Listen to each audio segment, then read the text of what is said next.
A blizzard tears across the Wyoming territory like God's own fury.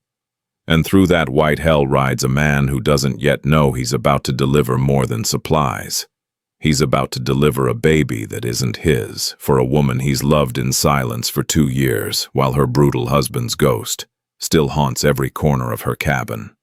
What happens in the next 12 hours will break him, transform him, and reveal a secret that changes everything. Daniel Thorne can barely see his horse's ears through the driving snow. Any sane man would have turned back an hour ago. But Daniel isn't thinking about sanity. He's thinking about Temperance Wilder, alone on the Turner Ranch with no food, no firewood, and 8 months pregnant with a bastard's child. Everyone in Sweetwater knows the story, or thinks they do. Pretty mail-order bride arrives from Philadelphia, marries Garrett Wilder 3 days later, a fast-talking drifter with silver spurs and empty pockets. 6 months of marriage, then Garrett vanishes like smoke, leaves her pregnant, alone, probably dead in a ditch somewhere, and good riddance. That's what everyone says. What they don't say, what they pretend not to notice, are the bruises Temperance explained away. The way she flinched when men raised their voices, the hollow look in her eyes every Sunday at church, like something essential had been beaten out of her. Daniel noticed. Daniel always noticed everything about Temperance Wilder from the moment she stepped off the stage 2 years ago, squinting in the harsh western sun, looking terrified and brave all at once. He was going to introduce himself that day. He had the words ready. "Welcome to Sweetwater, miss. Name's Daniel Thorne, if you need anything." Then Garrett Wilder stepped up with that devil's grin and said, "Well now, aren't you a vision?" And that was that. Daniel went back to his ranch, alone, like always. Now the wind shrieks around him like a living thing, trying to push him back. His horse, a steady roan named Jeremiah, plants each hoof carefully in the deepening drifts. They're close now, 1/4 mile, maybe less. Please let her be all right. Daniel prays to a god. He's not sure listens anymore. Please. He sees her before he sees the cabin, a dark shape in the doorway, collapsed against the frame. Snow already drifting against her skirts like she's been there for minutes or hours. "Temperance!" Daniel is off his horse before conscious thought. Boots sinking into knee-deep powder. She's conscious, barely, her face gray as old canvas. One hand pressed to her swollen belly. Their eyes meet, and in that instant, Daniel sees something that stops his heart. Raw, desperate hope, like a drowning person spotting a rope. "Daniel!" His name comes out as a gasp. "Thank God. I was trying to get to the barn, to saddle Bess, to ride to town." She doubles over, a sound caught between a groan and a sob tearing from her throat. Her fingers claw into his coat with desperate strength. "The baby," Daniel breathes, already knowing, already dreading. "Coming." She looks up at him, snow catching in her dark eyelashes, and what he sees in her face makes his blood run cold. It's not just pain, it's terror. "Started an hour ago. Doc Brenneman, he's in Sweetwater, can't get through." The drifts. Another contraction hits. She nearly takes him down with her, knees buckling. "Inside," Daniel commands, his voice steadier than he feels. "We need to get you inside. Can you walk?" I can't. Daniel, I've got you." He scoops her into his arms like she weighs nothing, though her pregnant belly presses awkwardly between them. She's soaked through, shivering, her lips tinged blue. How long was she out here? The cabin door hangs open, banging in the wind. Inside is barely warmer than outside. The fire's died to embers, and snow has blown through the open door, creating a white film across the floor. Daniel kicks the door shut, sealing them in together. He gets her to the bed, a rough-hewn frame in the corner, covered in quilts that have seen better days. She collapses onto it, curling on her side. Breathing in short, sharp gasps. "Stay," she whimpers. "Please, Daniel." She reaches for his hand, grips it with shocking strength. "I need you inside me before morning." Time stops. Daniel stares at her, his mind blank with shock, his heart hammering against his ribs like it's trying to escape his chest. "What? Inside!" She gestures frantically at the cabin, tears streaming now. "Inside the cabin, with me. I can't do this alone. There's no one else coming, and I'm so scared." Understanding crashes over him like a frozen wave. She needs help. She needs me to stay, to help her through the birth. "Jesus," he whispers, then louder. "Temperance, I'm not a doctor. I'm a rancher. I don't know how." "You've birthed calves." Her eyes bore into his, wild and pleading. "Foals. I've heard you talk about it at the general store. You know animals. A baby is. It's the same, isn't it?" "It's not the same. It's nothing like the same. This is a human child. This is the woman I love. And if something goes wrong, please." The word breaks on a sob. "I know I have no right to ask. I know you don't owe me anything. But Daniel..." Another contraction seizes her. She arches up, a sound of pure agony ripping from her throat that makes Daniel's hands shake. When it passes, she's weeping openly, her face pressed into the thin pillow. "I'm going to die," she whispers, "like my mother did, like Garrett always said I would. He said I was too weak, too soft. He said..." "Stop!" Daniel's voice comes out harder than he intends. He crosses to the bed, kneels beside it, brings his face level with hers. "You're not weak. You're the strongest woman I've ever known. You survived him.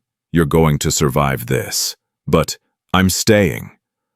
The words come out before he can think better of them, before fear can override instinct. "I'm staying right here, and we're going to get through this together. You hear me?" She stares at him, snow melt and tears mixing on her cheeks. Why?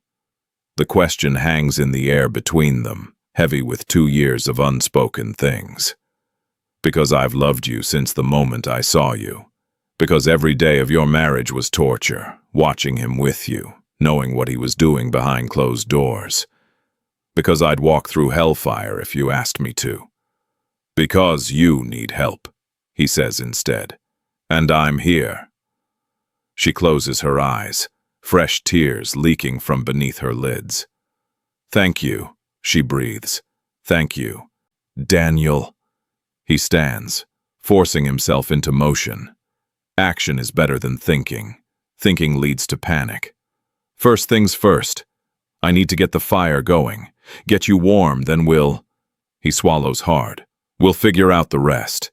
"There's firewood!" She gestures weakly toward the back door. "Outside, under the tarp. I'll get it. You stay put. Try to breathe through the contractions. In through your nose, out through your mouth, like you're blowing out a candle." Where did he learn that?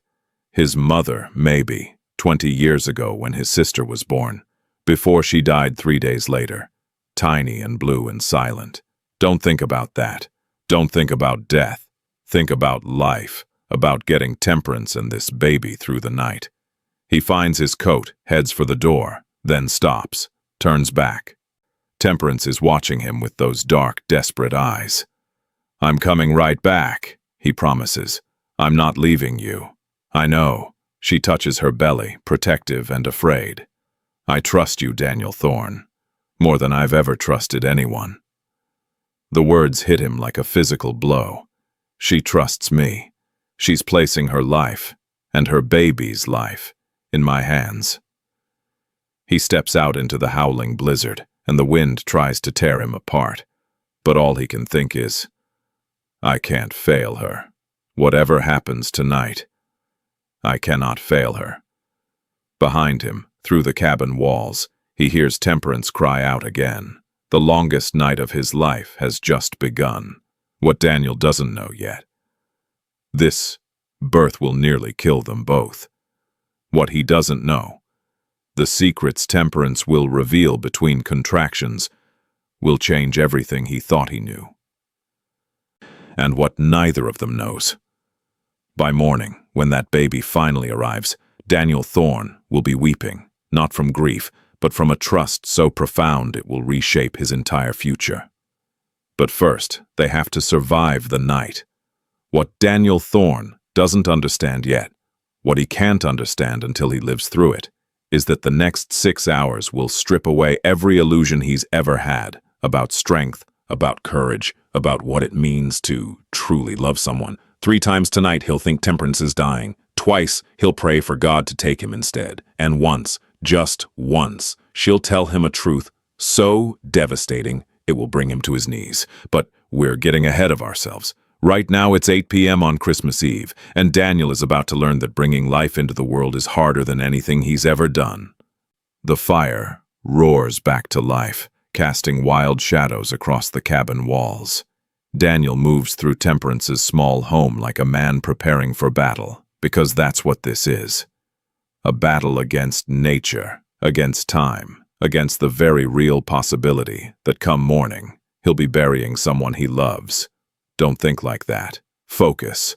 Water, he mutters, finding a large pot. We need hot water. Clean cloths. Do you have linen chest?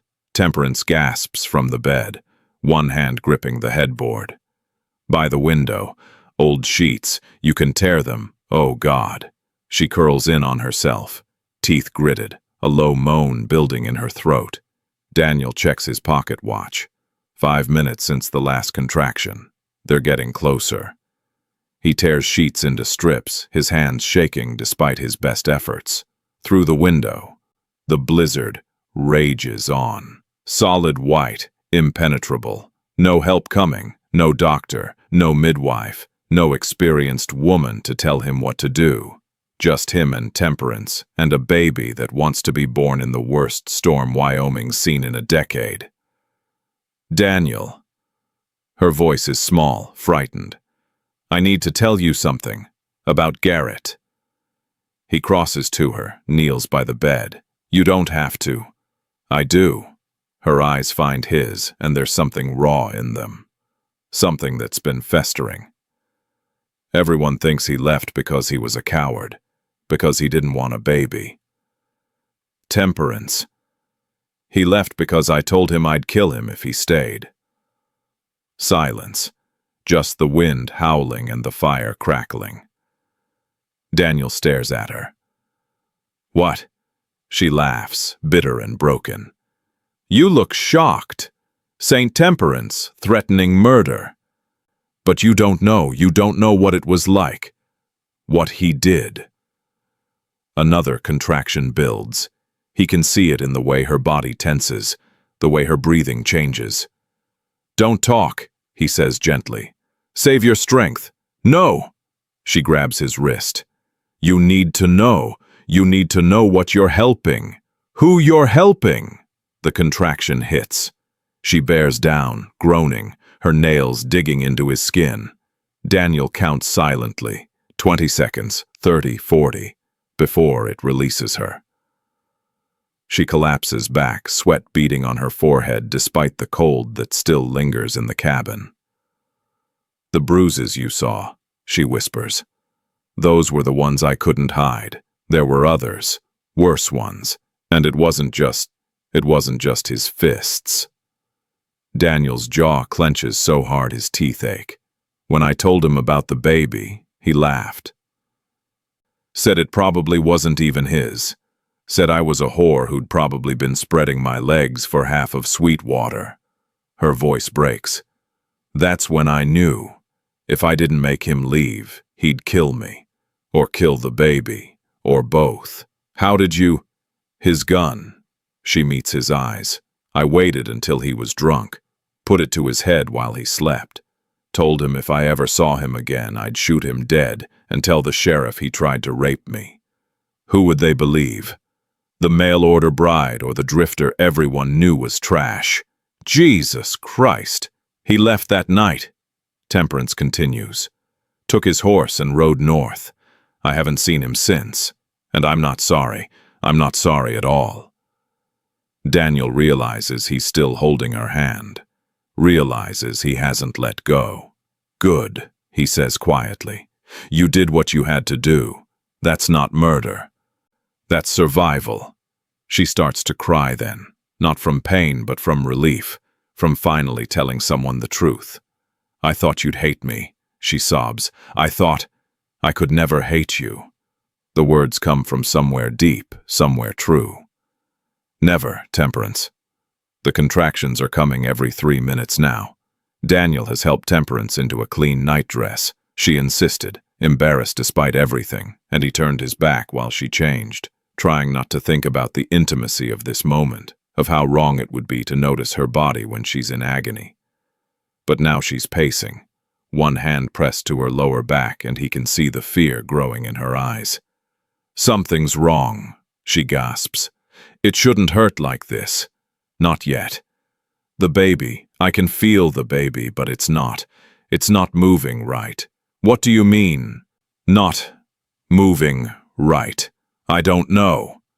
She turns on him, wild-eyed. I've never done this before. I don't know what's normal, but it feels wrong, Daniel. It feels... She stops mid-sentence, her face going gray. Then she looks down. Blood. Not much, but enough. Dark against the white nightdress. No, she whispers. No, no, no. Daniel is moving before he thinks, catching her as her knees buckle. It's all right. It's normal. Some bleeding is normal during labor. How do you know? She clutches at him. How do you know? I don't. I'm guessing. I'm praying. I'm lying to keep you calm because if you panic, we're both lost. My mother, he says instead. When my sister was born, there was bleeding. The midwife said it was normal, as long as it's not too much. And if it is too much, he doesn't answer. Can't answer. Temperance reads his silence. Her face crumples. I'm going to die, just like my mother. She bled to death with my brother. He died too. I'm going to... Stop! Daniel cups her face in his hands, forces her to look at him. You listen to me, Temperance Wilder. You are not your mother. This is not that day. You are strong and you are stubborn, and you are going to fight. You hear me? I'm scared. So am I. The admission costs him, but he gives it anyway. I'm terrified, but we're going to do this together. One contraction at a time, one breath at a time. She searches his face, looking for the lie, for the doubt. She doesn't find it, because in this moment, Daniel believes it, has to believe it. The alternative is unthinkable. Okay, she whispers, okay. They fall into a rhythm. When contractions hit, Temperance grips Daniel's hands and breathes through them. Between contractions they talk. It's strange, this intimacy. More intimate than anything Daniel has experienced, even though he's never so much as kissed her. But there's something about suffering that strips away pretense, that makes honesty the only option. Why didn't you ever marry? Temperance asks during a quiet moment. She's back on the bed now, propped up on pillows, her hair dark with sweat. Daniel, sitting in a chair he's pulled close, doesn't pretend not to understand.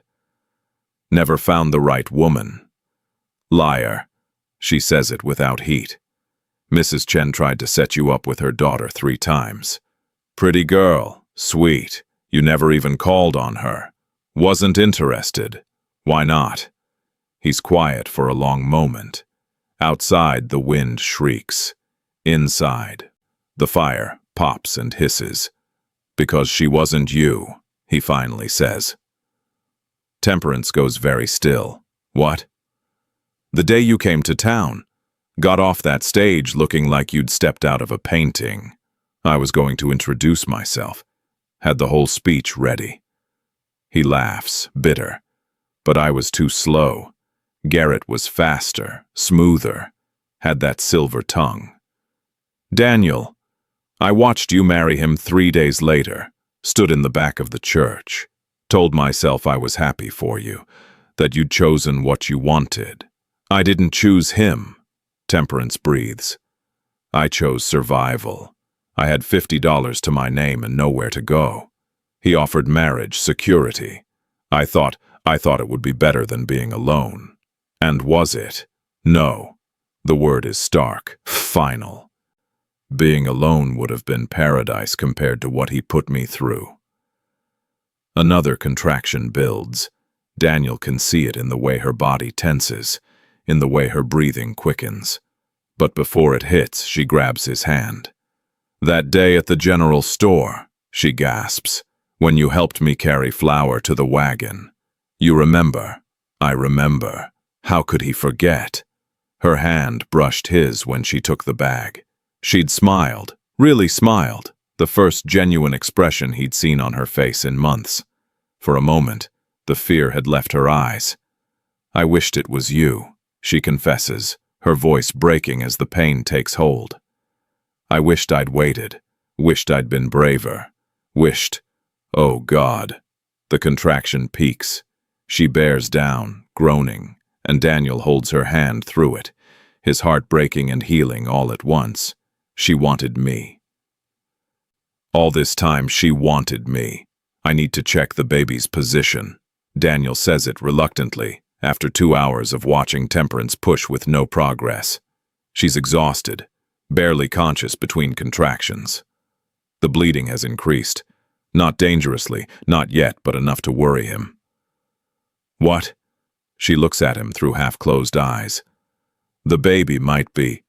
The position might be wrong. Breech, maybe, or the cord.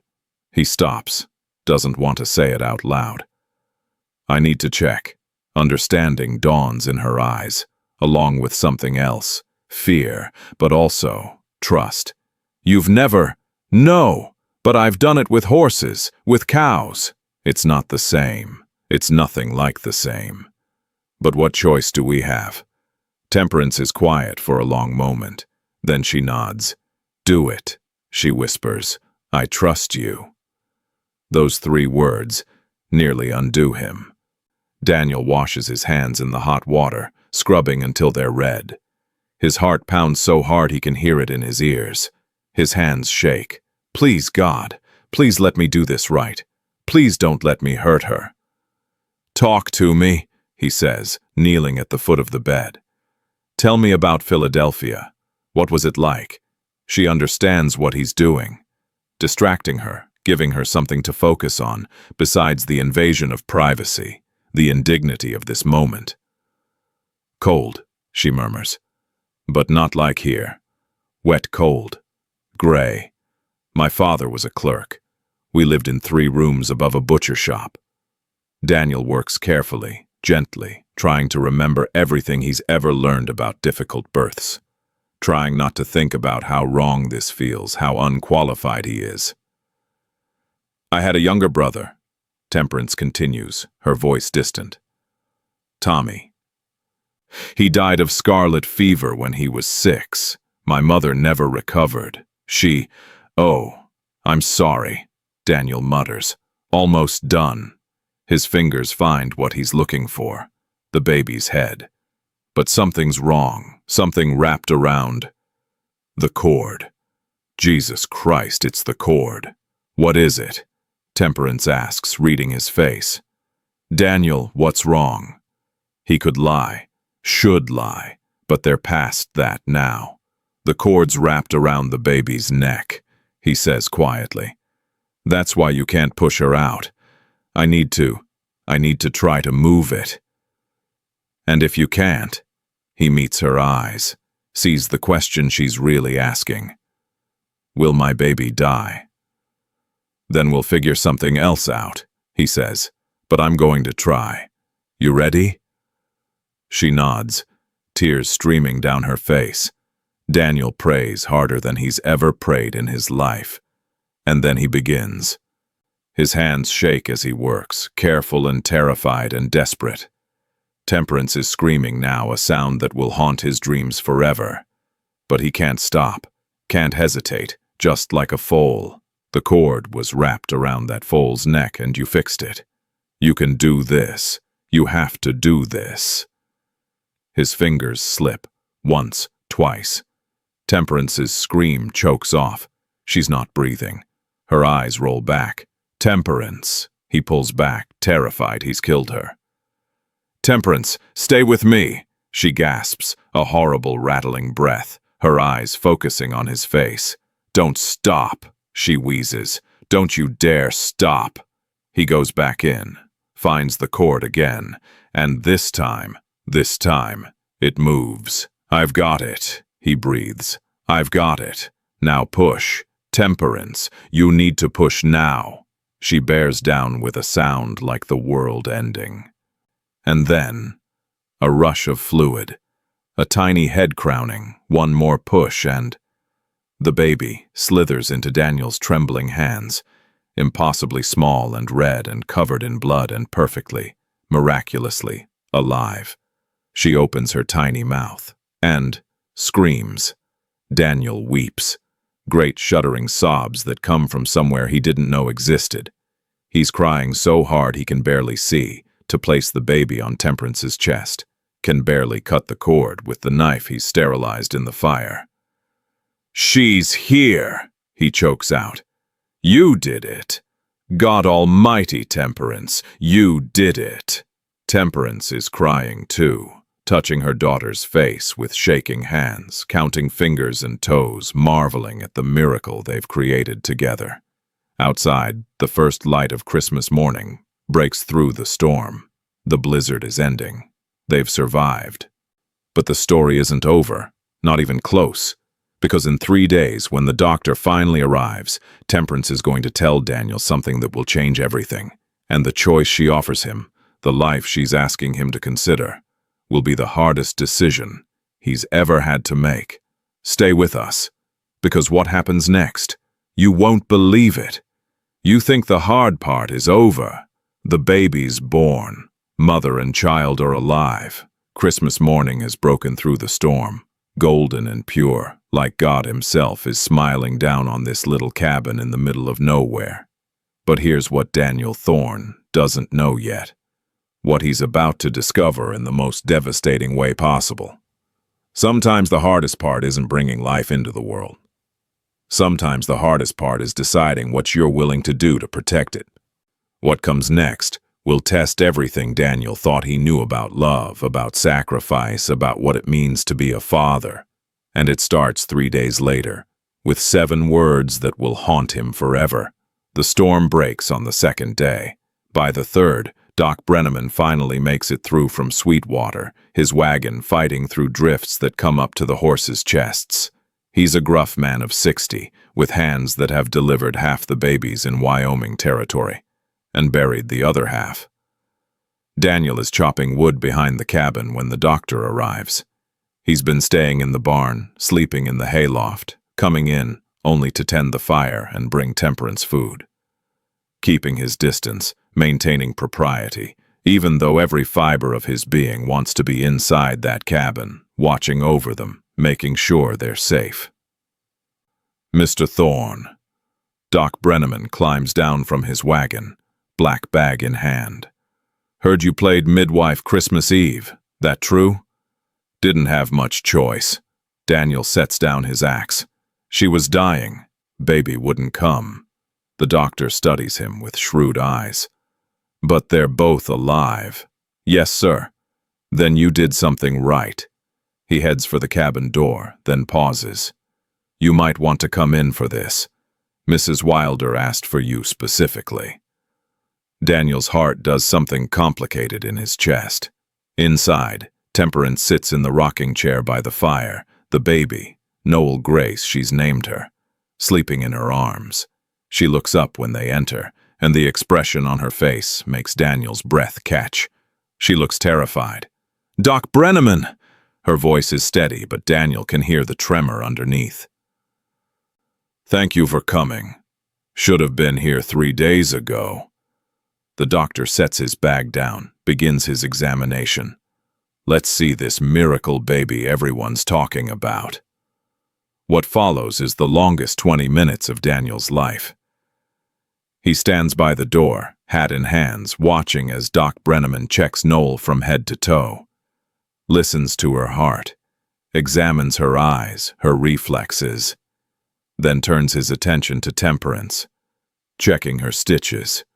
Daniel had to sew her up, his hands shaking, praying he was doing it right, listening to her breathing, asking questions about pain and bleeding and nursing. Finally, the doctor straightens. "Well," he says, "I'll be damned. Whoever delivered this baby knew what they were doing. The cord was wrapped around her neck, wasn't it?" "Yes," Temperance whispers, "and you got it free." Without strangling the child or tearing the mother, he looks at Daniel with something like respect. That's not luck, son. That's skill or divine intervention. Maybe both. Daniel doesn't trust himself to speak. Doc Brenneman packs his bag. "You're both healthy. Baby's perfect. Keep doing what you're doing. I'll check back in a week." He heads for the door, then stops. "Oh, and Mrs. Wilder, about your husband." Temperance goes very still. "What about him?" "Sheriff found him. Week ago, just after Christmas. 20 miles north, frozen solid. Had a bottle of whiskey and $5 in his pocket. They're saying he got drunk, passed out in the snow. Died of exposure." Silence. Daniel watches Temperance's face, watches her process this information, watches her decide how to feel. "I see," she finally says. "Thank you for telling me." The doctor tips his hat. "You're a widow now, officially. Might want to think about what that means for you and the little one. Winter's hard for a woman alone." He leaves. The door closes, and Temperance begins to cry. Not tears of grief. Daniel recognizes that immediately. These are tears of relief, of release, of a weight finally lifting. "He's dead," she whispers. "He's really dead." Daniel crosses to her, kneels beside the rocking chair. "Are you?" "I'm not sad." She looks at him, tears streaming. "Does that make me evil? I'm not sad at all. I'm glad. I'm glad he's dead, and I'm glad he died alone and cold, and I'm glad. Oh God, what kind of person am I?"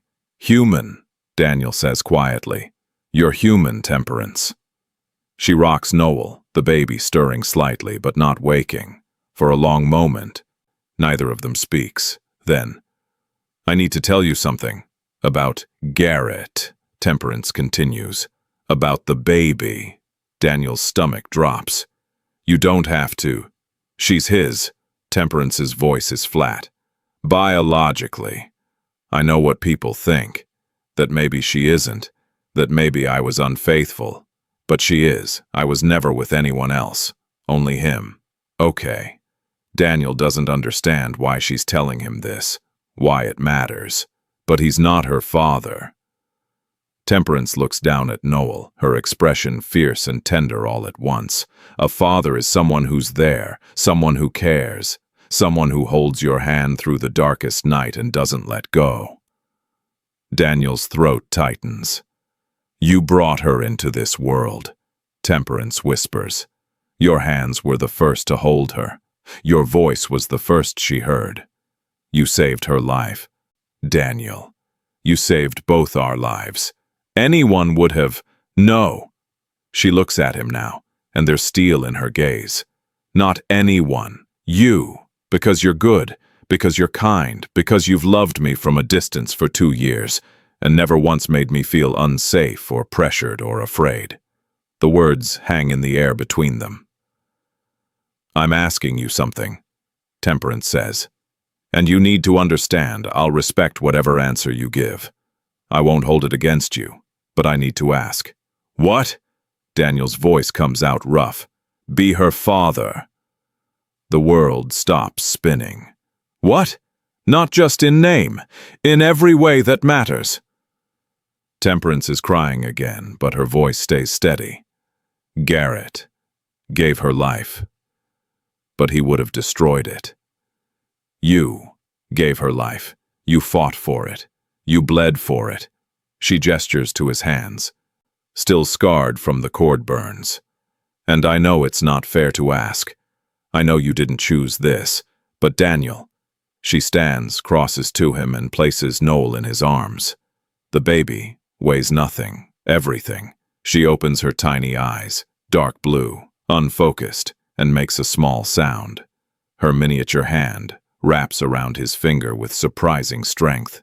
Something in Daniel's chest cracks open. I'm not asking you to marry me, Temperance says softly. Not now. Maybe not ever. I know I'm damaged goods. I know I come with a past and a reputation, and more baggage than any man should have to carry. But this baby, her voice breaks. She deserves a father who will love her, who will protect her, who will teach her what a good man looks like. She touches Daniel's face, gentle. She deserves you. Temperance. His vision blurs. When did he start crying? You don't have to answer now, she says quickly. Take time. Think about it. I'll understand if... Yes! The word comes out before conscious thought. What? Daniel looks down at Noel, at this tiny, perfect creature who fought to be born on the worst night of the year, who survived against impossible odds, who's looking at him now like she knows, like she already knows he's hers. Yes, he says again, louder. I'll be her father, in every way that matters, for as long as you'll let me. Temperance's face crumples. Daniel, but I have conditions. She freezes. Conditions? He looks up at her. This woman he's loved for 2 years, who's been through hell and came out the other side, still fighting, still hoping, still brave enough to ask for what she needs. I want to court you properly, he says. The way I should have 2 years ago.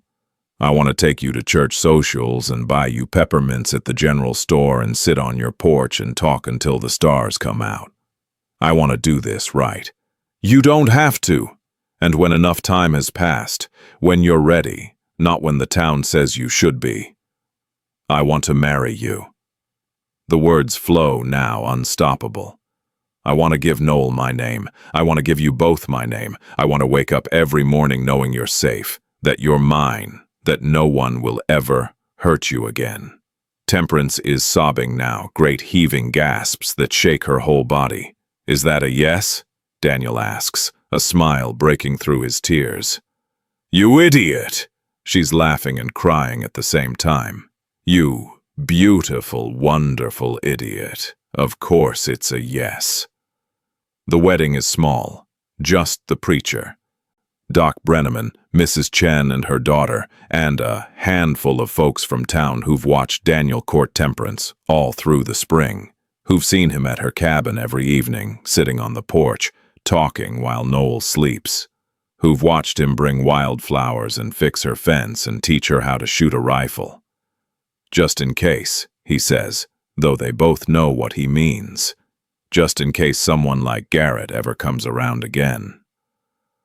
Noel is 6 months old now, fat and happy and laughing, with Daniel's eyes and Temperance's stubborn chin. She sits in Mrs. Chen's lap during the ceremony, making cooing sounds that make everyone smile. When the preacher asks, "Who gives this woman to be married?" Daniel almost says she gives herself, because that's the truth. Temperance isn't property to be given away. She's a survivor who's choosing love on her own terms. But before he can speak, little Noel lets out a shriek of laughter, reaching her chubby arms toward Daniel. The whole church laughs. I think the baby gives her blessing, the preacher says with a smile. They exchange simple gold bands. Daniel had them inscribed. Through darkest night we found the light. When he kisses his wife, it tastes like redemption. 1 year later, Christmas Eve, 1883, snow falls softly outside the cabin windows, but inside, it's warm. A fire crackles in the hearth. Noel, almost 2 now, walking and babbling and getting into everything, plays with wooden blocks Daniel carved for her. She calls him Papa, as from the first word she spoke. Temperance stands at the stove, stirring soup, humming a carol. She's pregnant again, 4 months along. This one is Daniel's by blood, but he doesn't think of it that way. Both children are his. Both are miracles. Papa! Noel toddles over, holding up a block. Look, that's real good, sweetheart. He scoops her up, kisses her dark curls.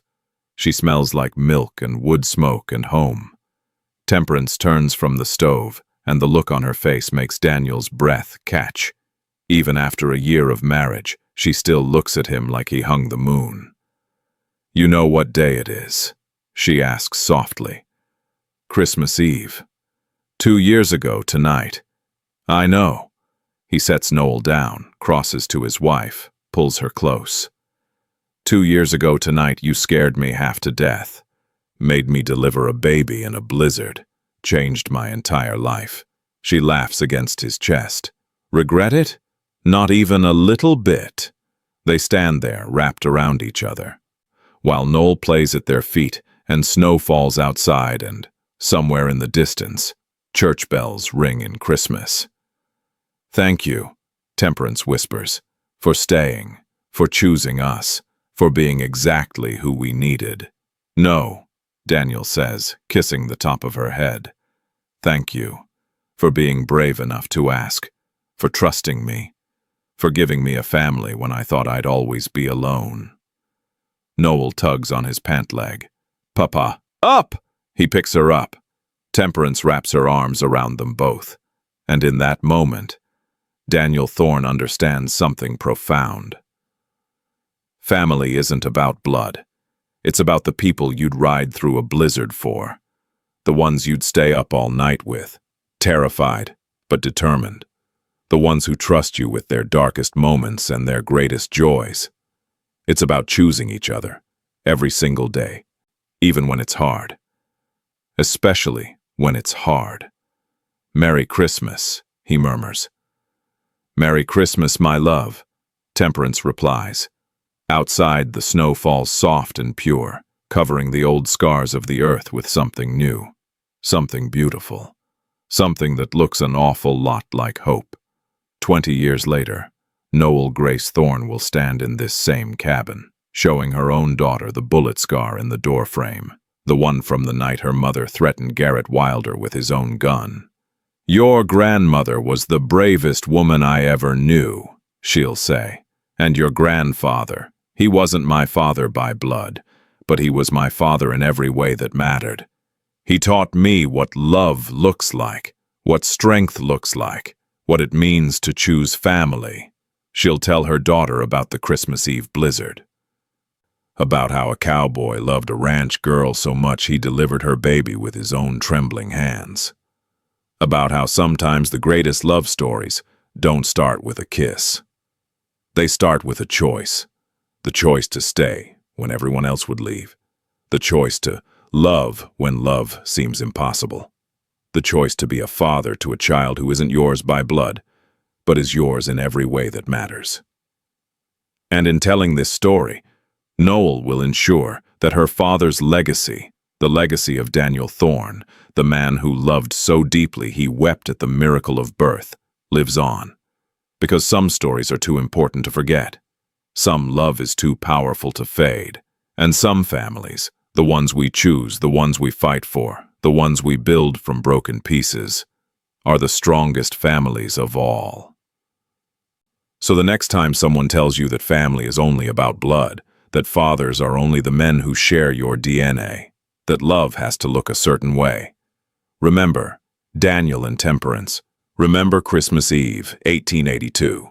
Remember that sometimes the greatest love stories are the ones that begin in the darkest hour when everything seems lost and one person says, I'm staying, no matter what, I'm staying. Because that's what love does. It stays.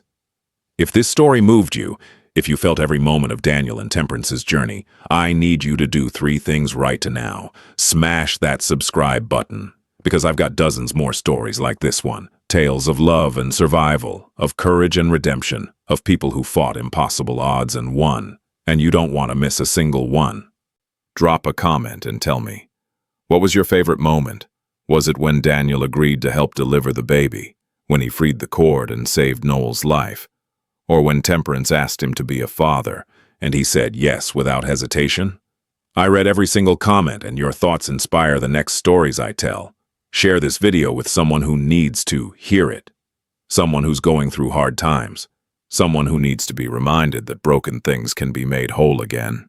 That families can be chosen. That love, real, sacrificial, stay-through-the-storm love, still exists in this world. Hit that notification bell so you never miss when I drop the next story. Because trust me, the next one is going to blow your mind, and remember, the best stories aren't the ones with perfect people. They're the ones with real people who make the choice to be better, to do better, to love better, be like Daniel, be like Temperance, choose love, choose family, choose to stay when staying is the hardest thing in the world. I'll see you in the next story. Until then, keep choosing hope.